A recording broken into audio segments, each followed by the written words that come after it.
Hey there, hi, welcome to the channel. I am Garrett and thank you for spending some time with me today because in this video, we are talking about what's new, what's the latest, what's happening in the interior design space, and I want your opinions on them. So share with me in the comments section whether you like these or you think they're a mess. Now, the first thing we have to talk about that is like one of the biggest artwork trends of right now, okay, like this year, the last 12 months, probably the next 12 months too, is actually abstract artwork. If you think about it, 3 years ago, what was really in was like that like spackle artwork where people were taking like joint compound and they were just like smearing it on canvases and then painting it white or painting it black. That was super in. Okay, it's cool, but it's not really like interesting. It's not saying anything, which is fine. Okay, it's like a backup piece. It's like a hallway piece, right? Like it's just a filler. And we like that.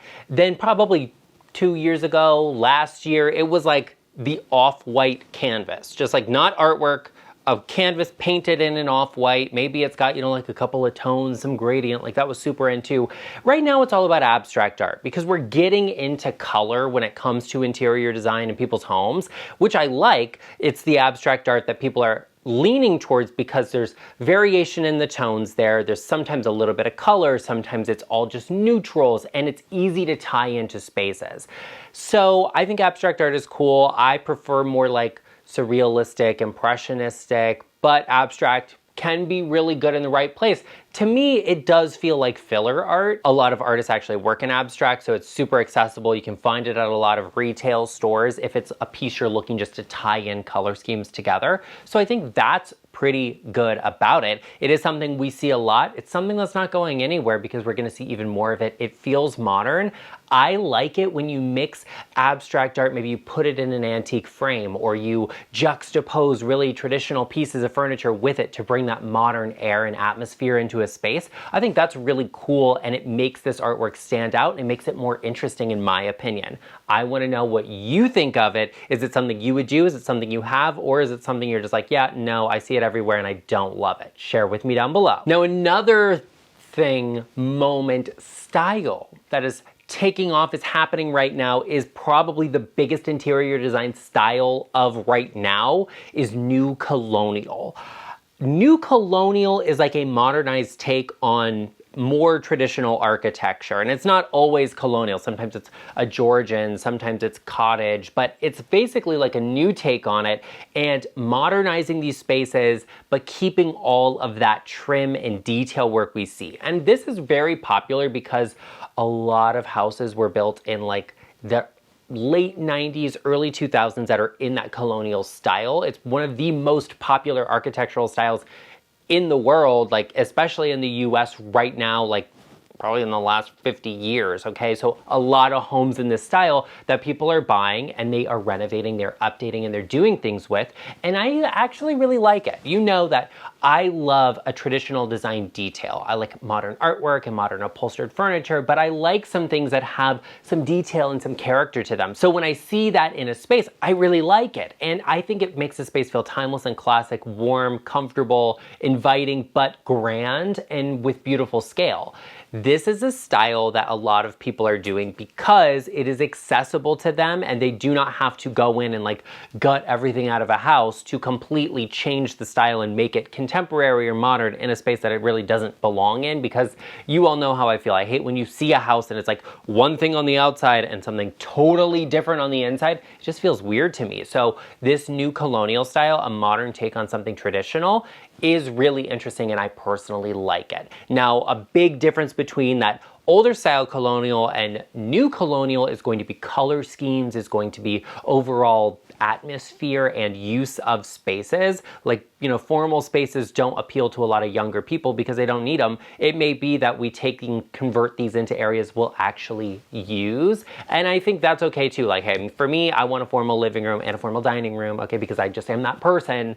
But for a lot of other people, it's more like, hey, we want to put a lounge there, or we want to make it a bar, and we want to hang out in those areas instead of having something that's super formal. And I think that's really cool and something worth considering in your home too, because every space should be one that you use, not just something you have that is collecting dust. Now, if you've got an unused space in your home, or you've got a room that you really would like to use, but you just don't know what the issue is, I actually do. I've got the answers for you. So you should absolutely book a one-on-one design consultation with me using the link in the description box down below, or by going to intro.co/GarrettLeChic to get any and all of your design questions answered. Now, jumping off of that new colonial style is actually one of the biggest design trends we're seeing in seating, and that is a linear sofa. So when I say jumping off of that new colonial, I mean we're doing spaces that have a little bit of a formalized feel to them. Not necessarily like a formal living room, but a space that just feels dressy and pretty and well put together. And a lot of people are moving away from sectional sofas and going towards linear sofas because they have that feel. Now, that furniture arrangement that linear sofa is, and when I say linear sofa, I just mean a normal sofa. It doesn't have a chaise, it doesn't have, you know, an L to it or something like that. It's just a normal sofa, like the sofa I'm sitting on right now, okay? A normal linear sofa. Now, when you are using one of these sofas in a furniture arrangement, you can flank it with chairs, you can add 4 chairs. You could even do, you know, 2 sofas across from each other with 4 chairs, 2 on each side, to create a square-like layout.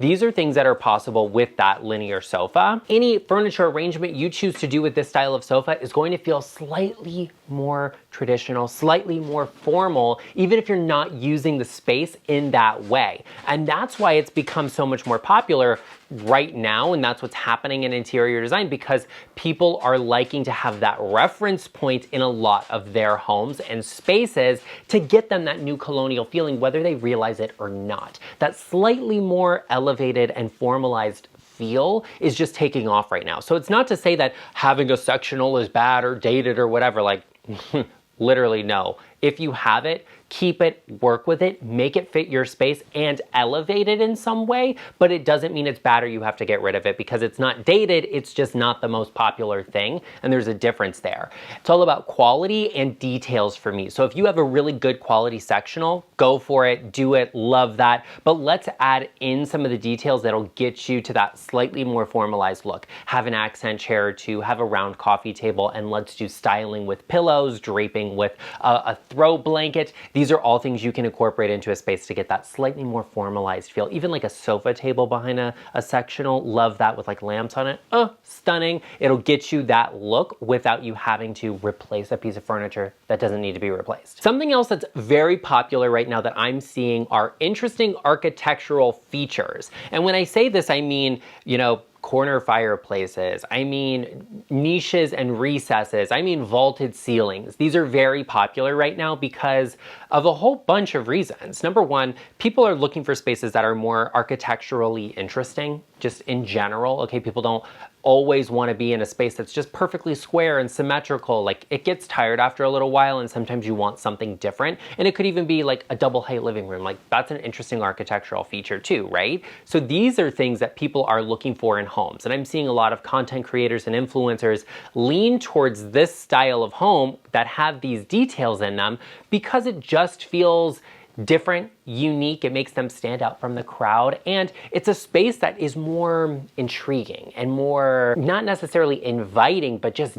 different, just something you don't see all of the time, and I really like it. And the good thing about a lot of these architectural details is you can apply them to a lot of different styles of homes, and I think that's really cool too. For example, vaulted ceilings. You can do this in a mid-century style home. You can do this in a more traditional like cottage style home. You can also do this in a barn-do. Like, that's cool. If you don't know, like a barn and a condo, I think, is like a barn-do, but it's kind of, you know, like a little farmhousey, but cool, right? You could do this in those spaces, and it feels really interesting and authentic and unique, and it's very contemporary feeling depending on the details you use. Recesses and niches are really cool for adding asymmetry into a space, or flanking something with a piece of furniture and not having it project into a room. Love that, super cool. I also think corner fireplaces are really cool, and this is something that you see on a lot of dated homes that often people will struggle to work around or deal with, or it might be like really heavy stone, and so people are converting it and changing it and upgrading it and doing little things to it without completely getting rid of it or gutting it out, and I think that's really cool too. These interesting architectural features are something that you should be looking for in a home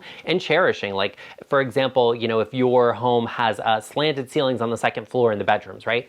I love that. It's one of my favorite things ever. I think it's like a charming little detail. It's so sweet. Those are spaces that are really fun to decorate as opposed to just simple and easy because they're, you know, clean, square little rooms. No, I like an architectural feature. So if I see a home that has one, I get really excited about it because I think it's something that you should be looking out for because it makes your home different and stand out from the crowd and not generic. You know, and that's something I always find really interesting about homes, and I love all styles of homes, and we always talk about design that's relevant and current now, but is also timeless and will make your space look beautiful. So if you haven't already, now would be a really great, the opportune moment to hit that subscribe button and join us. Become a part of our LeChic family. It costs you absolutely nothing, but it means the world to content creators like me. It keeps us going and it helps us to continue producing content. So please join us, hit that subscribe button. I would also greatly appreciate if everyone watching could give this video a like. And don't forget to use YouTube's new hype feature to get this video shared across a platform. Now, I previously said to you that people are liking to use more color now. And for a long time, it's been like neutrals that were like gray,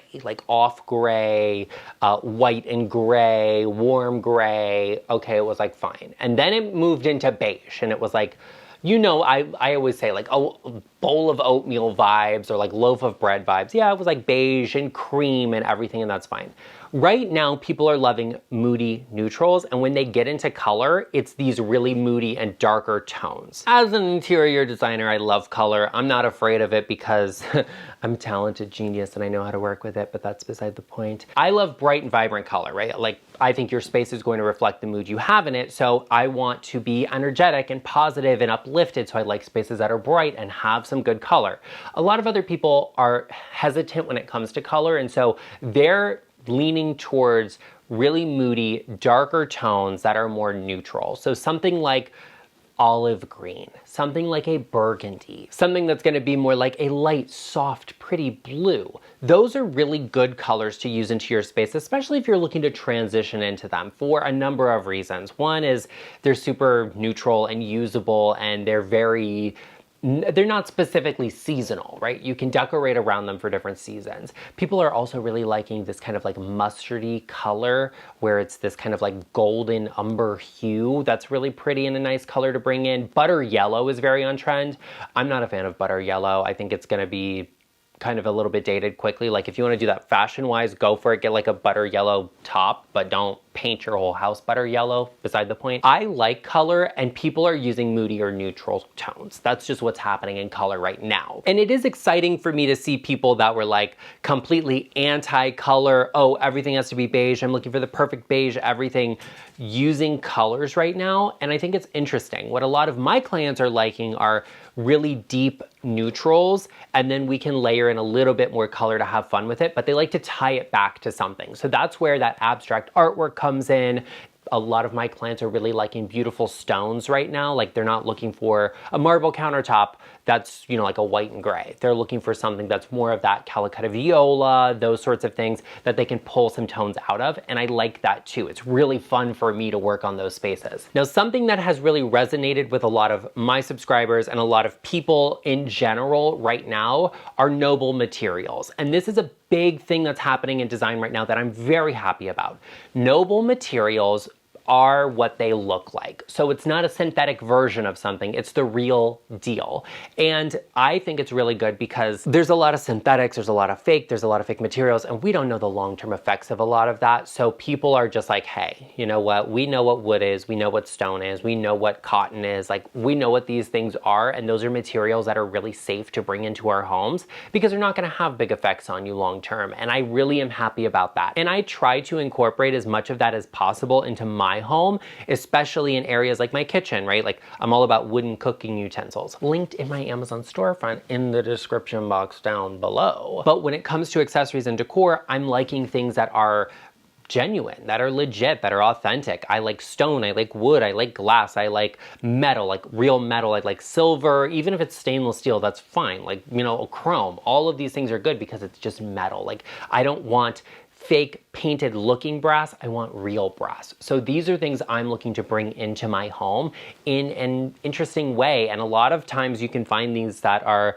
new and in stores because it's very on trend. You can find these that have an organic look and feel, and that's easy to use in your home and decorate with because it'll always be timeless. You can also find a lot of these resale, and that's fun too. You can sometimes customize them or find them in something that maybe isn't on trend right now, but it's just more timeless. Look for things in this way, and I love all sorts of accessories in this.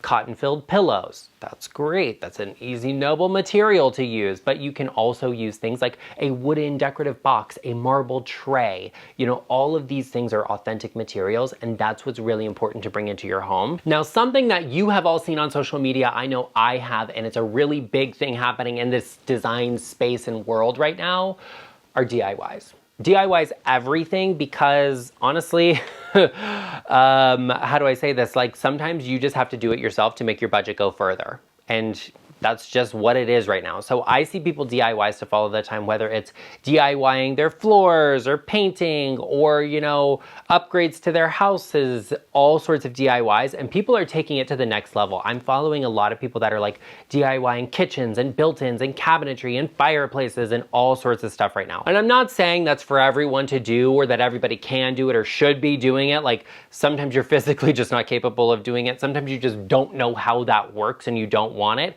And a lot of the clients I work with are like, I have people, Garrett, you just tell me what they need to do and they'll do it and get it done because they just know it would take them like 4 times as long to get a project done as it would for them to just hire somebody else to do it. So that's okay, but a lot of people, especially younger people, are doing a lot of DIYs. Now, one of my favorite DIYs that I've seen as of late is faux painted wallpapers, because wallpaper is beautiful and it's definitely on trend. People are really liking it with that new colonial style, with like the cottage style that's very in right now.